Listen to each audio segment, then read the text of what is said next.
Oh my gosh, do I have things to show you and teach you about the election of presidents and the election cycle and what it means to stock traders and investors.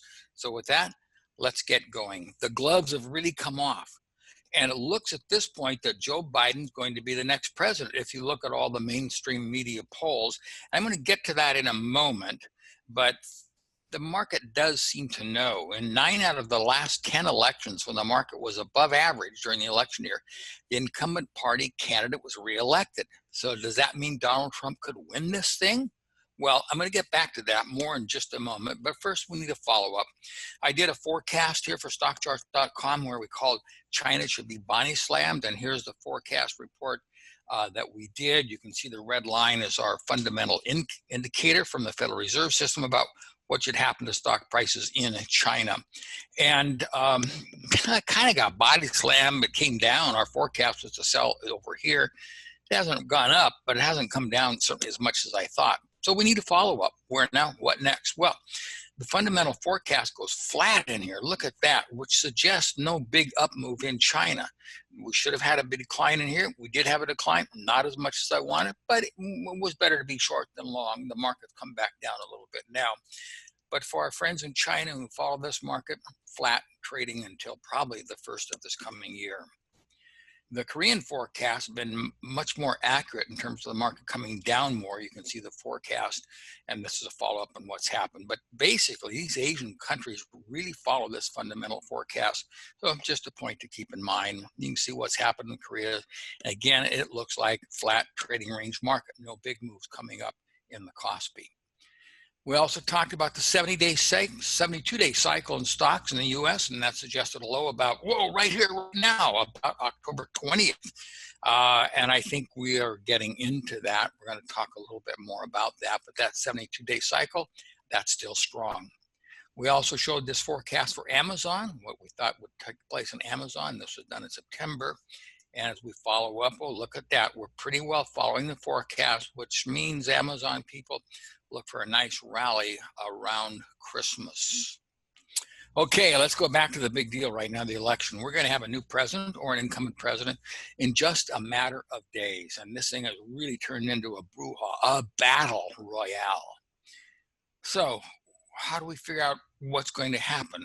We can look at the polls, or we can look at stock market charts to see if there's any historical precedent that might have significance here, that might give us an indication of who's going to win and what does it mean. What does a Biden victory mean? I'm going to show you. What does a Trump victory mean? I'm going to show you. So we're protected one way or another. Whichever one of these guys wins, we're going to have a trading strategy and an investment strategy.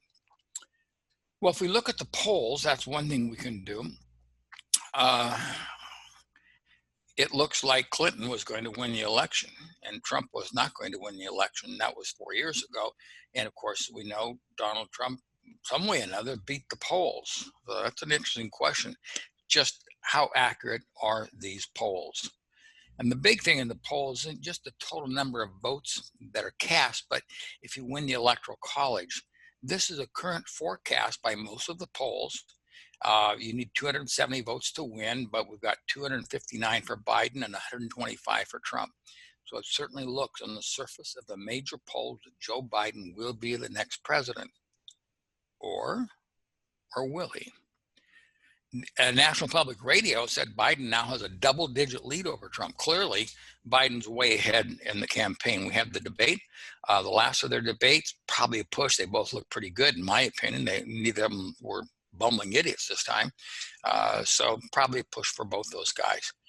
Oh, speaking of polls, remember this? I remember this as a kid. Dewey defeats Truman. Well, wait a minute. Actually, Truman won. The pollsters were wrong.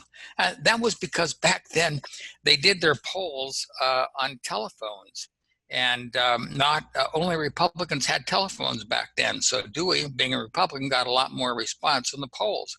That was one of the first classic errors of polling. Of course, now everybody has a telephone and everybody has a cell phone, so it's a different ballgame. But the polls that we saw, they were not correct on Trump, and they certainly weren't correct on Truman beating Dewey.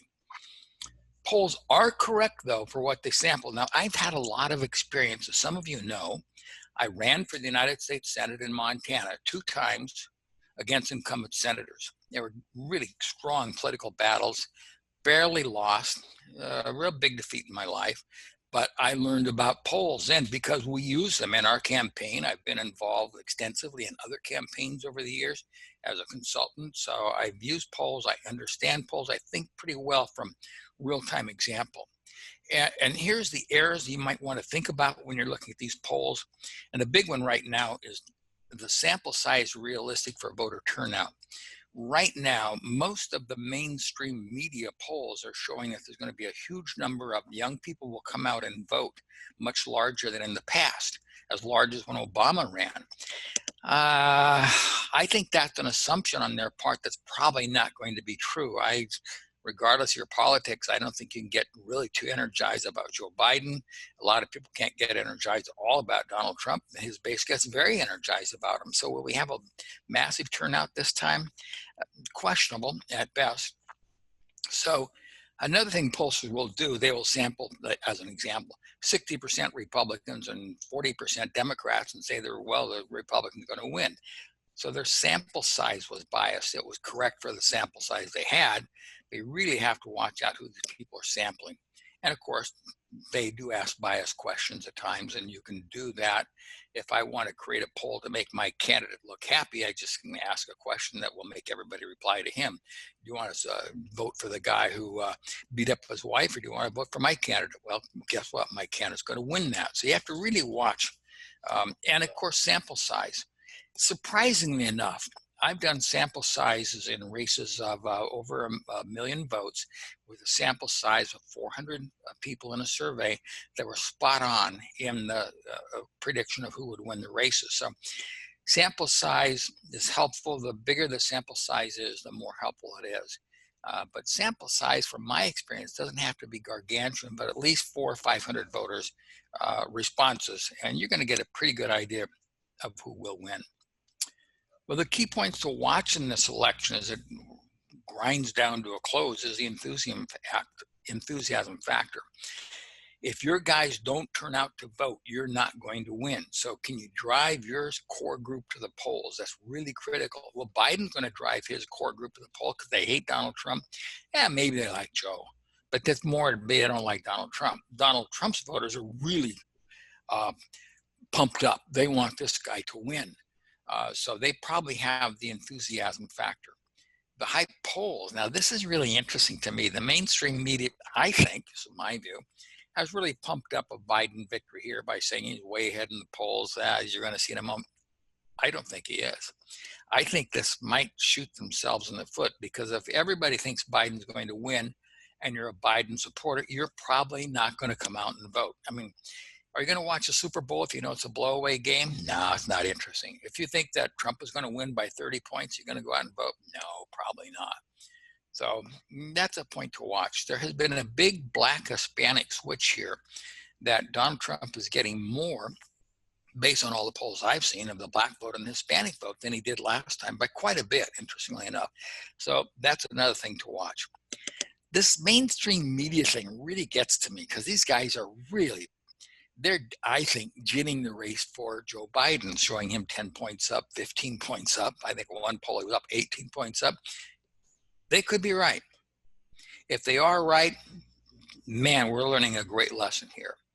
If they're wrong, if it's a very close race or Trump wins, then I think it's proof positive that the mainstream media is just horribly biased. They are part of the swamp, the establishment, whatever it is. They want to orchestrate American politics. So to me, that's a big point. Whoever wins, we're going to show you how to handle that in a moment. But the big point here is, if these guys are really wrong in the polls, you got to be very careful what the media is trying to pump down your throat. Here is a big takeaway from work I've done with a candidate in a current election. We really have three parties in America now. Most people don't realize this. We have Democrats and Republicans, as always. This is Wisconsin party affiliation. Look at that, the unaffiliated, undecideds, independents, whatever you want to call them. There's more of those than Republicans or Democrats. So whoever's going to win is the person who's going to get most of the undecided or the unaffiliated vote. That is the key group in virtually every senatorial race this year. Who's going to win is not who can get their party and a few of the other parties, who can get that undecided vote. That's really what wins the elections in this day and age. Well, here's the cookie poll. There's a baker in Pennsylvania. You can buy a Donald Trump cookie or a Joe Biden cookie. This might be just as reliable as any other poll. After all, Gallup, certainly the leading pollster in America, stopped doing presidential elections because they had been wrong. The cookie poll, for each cookie sold, the staff marks it on a board. So far in Pennsylvania, Trump's leading about 2-1. This is the third presidential race, and they've been right in all of them. So a lot of cookie polls out there you might want to watch. But here's the big thing. Who are you going to trust? Who was the best pollster last time? The Trafalgar Group was the only pollster within the Real Clear Politics polling aggregator to show Trump winning Michigan. And they also showed Trump winning Pennsylvania. They were alone of all the pollsters in the Real Clear Politics to correctly get Trump winning Pennsylvania and taking the White House. So I pay a lot of attention to the Trafalgar Group. I think they have a little conservative bias, frankly, but they have been very good here. So I closely watch what they're saying. And this is what they're saying now. Trump wins. They say if it happened all right now, the president's talking, my best guess would be an electoral college victory in the high 270s to low 280s. Pretty significant. These guys got it right last time when most everybody else got it wrong last time. So watch out for the Trafalgar Group, and I think I'm going to have an insight on some of their polls Monday. So we might do something, at least make some type of announcement as we know that we get more data on Tuesday. There's also big data poll. They've also been very correct. Real Clear Politics projected Trump to win Florida by 0.2. Big data poll had Trump ahead by 1.6, and he won by 1.2. Michigan's had big pollsters had Clinton winning. Big data poll, I had Trump winning, and he did win. They also got Pennsylvania. They were a little wrong in New Hampshire. They had Trump up 0.6 and Clinton won by 0.3, really close race. But the best pollsters that I found that were right the most last time, big data and Trafalgar Group. So you might want to Google and watch those guys, because so far, knock on wood, they've had the best record. And they're saying right now, everywhere we polled in the Rust Belt, nationally in Florida, New Hampshire, voters expect Donald Trump to win. Now, they do it differently. They ask the question in several ways. One is, who do you think your next door neighbors will vote for? Because a lot of people don't want to say, I'm going to vote for Joe Biden or I'm going to vote for Donald Trump, because there's a lot of social stigma to that. So they ask an obtuse question like, what are your neighbors going to vote? What do you think people around you will vote? And they have done very good with that question instead of asking, who are you going to vote? Wherever they polled, they think that Trump's going to win. So interesting takeaway. Well, another way you can look at this is to look at the betting odds. These are the betting odds. You can get this on Real Clear Politics. The blue is the betting odds for Biden. Notice he's starting to pull away, and the betting odds for Trump. Trump has been in a downturn, but the last couple of weeks, we've started to turn up. Trump has started to turn up. Biden starting to turn down. Now, after the debate and over the weekend, there'll probably be a lot of stuff. You want to look at this over the weekend to see what's happening in the polls in terms of real money being placed on these two guys. Here's a big one, money. Biden campaign has raised more money than Donald Trump. Almost $1 million, a little over $100 million more. That is significant. And I'll tell you this about politics. When I don't think money matters all that much, certainly helps, but I've seen candidates win without very much money because they were strong people with strong ideas. But if you really want to see what predicts elections, who's going to win the best, it's not the number of dollars, it's the number of people that gave to the candidate. That clearly is one of the very best indicators of who's going to win a race, especially in congressional and senatorial races.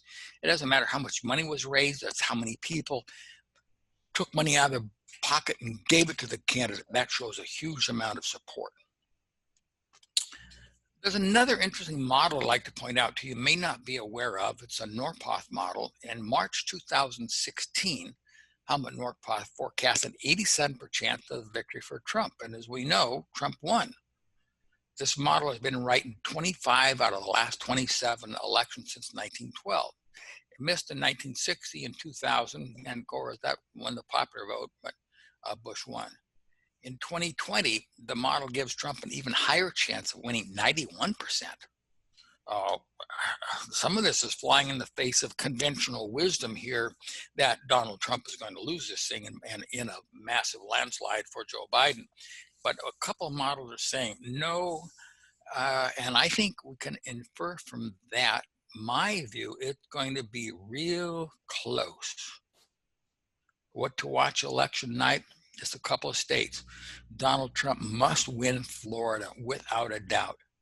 He really needs to win North Carolina. He's got to take Ohio, got to take Michigan, Iowa, and Arizona. These are the 9 states that I think will decide the election based on our system of electoral college as how we determine who wins and who loses the campaigns. Those are the states to focus on election night. You'll be up late night watching television, the talking heads, eating your popcorn. Focus on those states. Right now, Pennsylvania, Trump has started to pick up. These are the polling odds. And again, we're using Real Clear Politics. Biden has started to come down. Trump has started to come up a little bit. Pennsylvania, if Trump takes Pennsylvania, he probably will take this thing. If Biden wins, that's Biden's. Wisconsin, Biden's pulling away a little bit here. Michigan, it's a sure Biden win. It looks like, though internal polling I've seen says no, but right now, Real Clear Politics says he's going to win it. Last time Trump won, and I remember driving through Michigan shortly before the election, and all I saw were Donald Trump signs. I didn't see any Joe Biden signs. I thought, whoa, Trump's going to win this thing. So that's also a pretty good indication who's got the most signs up, especially if they're not campaign signs. It's the signs that people make themselves and put up. You see a lot of those. That candidate's got a lot of support. Arizona, look at this, so interesting. Biden's picking up support. Trump is picking up support. That's going to be another close state to watch as well. North Carolina looks like it's all Biden. He's pulling away quite a bit. Florida, Trump's got to win this one. Just got to win this one. So can he pick up? We'll have to watch this election night rolls around. But right now, it's really close. They're just a couple points apart. Well, yesterday, Rasmussen report broke their survey that shows Biden's leading Trump 49 to 46% among likely U.S. voters. 2 weeks ago, Biden was ahead by 12. A week ago, he was up by 8. So there has been a shift here in voters' view, voters' desires of who they want to be president, which is why I think this thing is going to be pretty close race. It might be a very long election night. But who wins and what it means is really the important thing to us. It's fun to talk about polls and politics and who might win, but what the heck does it mean if Biden wins, if Trump wins? I am going to show you, grab onto your seatbelt. This is really powerful stuff. First of all, volatility declines after elections. We had a very volatile year this year, but look what happens. 90 years of data reveals that volatility sharply falls after the election. Here's the election. We come up to the election, volatility increases. Then after the election, boom, volatility comes down. So I think we'll have a less volatile market after the election. First takeaway point, less volatility after the election. And it's who wins, not the party that matters. This is a huge takeaway. Whether you're a liberal, socialist, Democrat, or a flaming right-wing radical person, it's who wins, not the party. If you maintain the power in office, the median change in the following year is 9%. If you lose the power and party loses, it's a -6%. I'm going to show you some really interesting charts on this. So I think it's the maintaining the power that matters more than whether it's a Republican win or a Democratic win. Here, look at this chart. This is the pattern of the stock market in the years that the party in power lost. And this is the stock market today. Notice the point. When the party in power, whether it was a Democrat or Republican, when they lost, the incumbent president lost, we rallied up, we peaked in August and came down until around the election and rallied. So what's this year's pattern? Well, we actually came down at the first of the year. And so far, our high was over here. So we're not really following the pattern of the incumbent losing or a shift in power. So we better look at the other side of this coin. What happens when the party in power stays in power? Again, it doesn't matter if it's Republican or Democrat. If they stay in power, this is the pattern. I think the market's suggesting to us that the party in power will stay in power. Now, this is interesting. In patterns of years when Democrats won, this is the election year, just like we're in right now. When Democrats won, this was the pattern the market took. We made lower lows in here than we did just before the election than we did in September. Well, we haven't done that. We're actually holding a little bit better than that. When Republicans have won, this is during the election year, on average, the markets come down, bounce around, made highs, come down. This looks a lot more like this year's pattern, doesn't it? Maybe this is better than polling. We're going to find out in just a matter of days. Now, this is, oh, I love this. Look at this. This is the first year after the election. It doesn't matter who wins, loses, good guy, bad guy, whatever. The market bounces around until about April, and then it takes off on a nice rally. So we have a pretty good insight now that our investment strategy coming up for 2021, maybe just expect a flat trading range for a while, but around April, expect a nice up move in the market. However, can we take that a little deeper? Yeah, we sure can. This is what happens in years Republicans win. We start off pretty well, dip, come up to around June, then we come down. Where Democrats win, we're much stronger.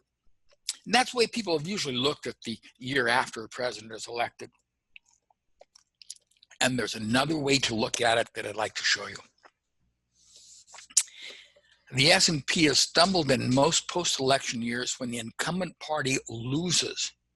Since 1930, those years average a median loss of 6.6%. So it doesn't matter, it looks like, what party moves into the White House or stays, but if the incumbent party loses, it's not a good year. And this is probably why. If we look at the first year after a party in power loses, okay, when the party in power loses, that would be Donald Trump losing the election this year. If he were to lose the election this year, this is what happens the first year after the party in power loses. And I think there's a real explanation for this. Notice what happened when, it doesn't matter if it's a Republican or Democratic administration, if they lose and new power comes into play, the markets weaken until March. Why? Well, think about it. You have a new president, they have to get a new cabinet, new people. You got to kick the old guys out, get your guys in. It's a whole transition phase. And I think that explains why when an incumbent is boosted and a new player comes in, you should expect a choppy trading range market, maybe with a downward bias until March, middle of March, as the transition takes place. So if Joe Biden does win this, I'm going to be looking for a strong market starting in about March. But the rest of the first of 2021, probably a know-nothing market, go up and down, following some pattern like this, because what we've seen in those time periods is a transition of government is a transitory economic backdrop. And that means unknown in the market. It's uncertainty. Who's this guy going to appoint? He's going to have tax cuts. What's he going to do? So that's the pattern of what happens when we have a new power take place. So this isn't specific to Joe Biden or Democrat or Republican. It's about the passage of power from one party to another. So who wins really matters. The S&P has rallied in most post-election years when the incumbent party wins. So if you're a stock guy, you want the incumbent party to win. Doesn't matter if they're Democrats, Republicans, technocrats, libertarians, whatever they are, you want them to win. Since 1930, those average a median gain of 9%, a little over 9%. And this is the way it looks when the party stays in power. When they stay in power, we come up, we drift into a March low, come up and have a nice, strong year. And again, doesn't that make sense? Because you don't have to have the transition of government. The same dirty dog stays in power. So he's going to make a couple cabinet changes here and there, but nothing major. So if Trump stays in office, then I would expect the market to be relatively strong the first part of the year and then really take off starting around April based on the transition of power as opposed to Democrat or Republican. I think it's the power that is more significant to the market based on my study, as you can see here, of charts of how the market is actually performing. This is not my politics or anybody else's politics. This is what the market has actually done following. I'm going to look at that again. When the party in power loses, we're choppy if down until March, transition of government. When we win, a party in power wins, you don't have that. The market can continue going up, and then it gets quite strong the rest of the year because they're still in control. They still are mastering the ship, and the ship is going to go in the direction they want it to go. This is the forecast that I made in 2012, last year for this year. This might give us some insight as well as to what's going to happen. What I thought would happen, the dip into March, then a nice rally rest of the year. And that seems to be the pattern that we're on. Here we are in October. We've had a bit of a dip in here, and we should continue moving higher. One thing for sure is following the election, the market will rally. If the Senate flips, and a lot of Republicans are worried about this, what if the Senate becomes Democrats? Well, Bernie Sanders said it best, the Democrats will pass massive stimulus bills if the party flips the Senate. And I don't know what your politics are, but I know reality. A massive stimulus bill is really bullish for the market. One of the best signs of stock market strength is deficits. The larger the deficit, the more bullish the stock market is, and it's been that way in time and eternity. So don't get in too much of a flap if you see a large deficit, if you see a massive stimulus bill, at least on a short, intermediate, maybe even long term, it's very bullish for stock prices. My conservative Democrat, Republican, or Democratic friends that are conservative think these deficits are bad, the market's going to crash. Well, you know what? When I first started trading in 1962, I heard that, and I used to believe it. But we've never really had any significant crashes, and we continue to have large deficits. And all I know is if you look at the relationship between deficits and stocks, it's really bullish for the stock market. If you're interested in come trading with me, you can go to my tools are now on StockCharts.com. My trading tools that I use are there. You might be able to learn a little bit from that. But bottom line here, as we wrap this up, the future of America is in front of us. It doesn't matter who's elected. We'll suffer through it and we'll be okay. And historically, stocks have always started to rally just before the election and right after the election. You got a nice short-term trade, 3, 4, 5 days right after the election. It doesn't matter who wins. We're happy to be out of politics. We have a new direction and the market rallies. So get ready for a short-term rally right after the election. Well, I hope you've enjoyed the presentation today. I look forward to doing another one on StockCharts.com. And so until the next time, I'd like to thank you. Feel free to share and give a thumbs up if you see us on YouTube. And best of all, to each and every one of you, good luck and good trading. Hey, Grayson Rose here with StockCharts. Thank you so much for watching. I hope you enjoyed that video. If you did, consider giving it a like down below, maybe leave us a comment, and if you're new to the channel, you can subscribe at the link up above. We're gonna bring you daily content from an incredible collection of technical analysts and financial experts.